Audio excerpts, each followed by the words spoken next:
আজকে আপনার কর্মসূচি কি?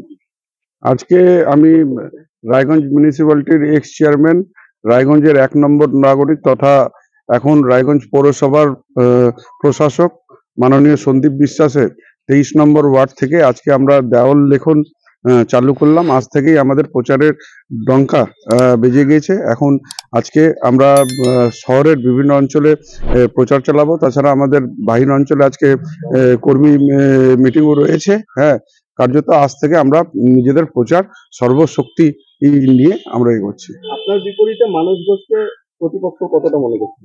আমি তো আগেই বলেছিলাম যে এখানে বিজেপি শুভেন্দু অধিকারীর স্নেহধন্য প্রার্থীকে বেছে নিয়ে চয়ন করে প্রার্থী করবেন। হ্যাঁ, আমার কথাটাই বাস্তবায়িত হয়েছে। আজকে আপনারা যেমন জানেন, শুভেন্দু অধিকারী এই দুর্ভাগ্যবশত 2017 সাল থেকে তখন উনি তৃণমূল কংগ্রেসে ছিলেন, আর তৃণমূল কংগ্রেসের এই জেলার অবজারভার ছিলেন। মানে লুটপাটের রাজনীতি রায়গঞ্জকে উনি দেখিয়েছেন। তো আজকে আমাদের একটা আশঙ্কা ছিল, হ্যাঁ, যে ওই ধরনের প্রার্থীকেই উনি হয়তো বেছে নেবেন, সেটাই বাস্তবায়িত হলো। তবে আজকে সমগ্র রায়গঞ্জবাসী যে হিসাবে তৃণমূল কংগ্রেসের প্রতি আস্থা রেখে যে হিসাবে উৎসাহ জাহির করতেছেন, তাতে আগামী দিনে এই উপনির্বাচনে তৃণমূল কংগ্রেস অনেক ভালো ফল করবে। দেখা যাচ্ছে বিজেপি প্রার্থী ঘোষণার পর থেকেই বিজেপির জেলা সভাপতি তিনি সোশ্যাল মিডিয়ায় দিয়েছেন পদত্যাগ করছেন, তাই বলেছেন। কার্যত বলতে গেলে বিজেপির ভেতরে একটা অন্তর্কলহ শুরু হয়েছে।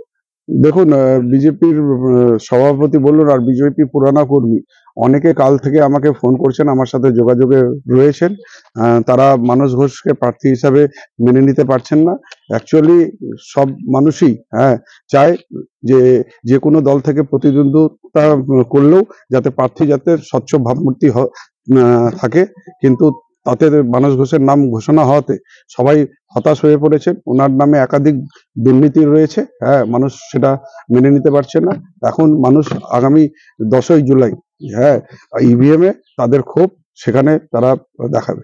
এতে কি তৃণমূলের কোনো ফায়দা হবে?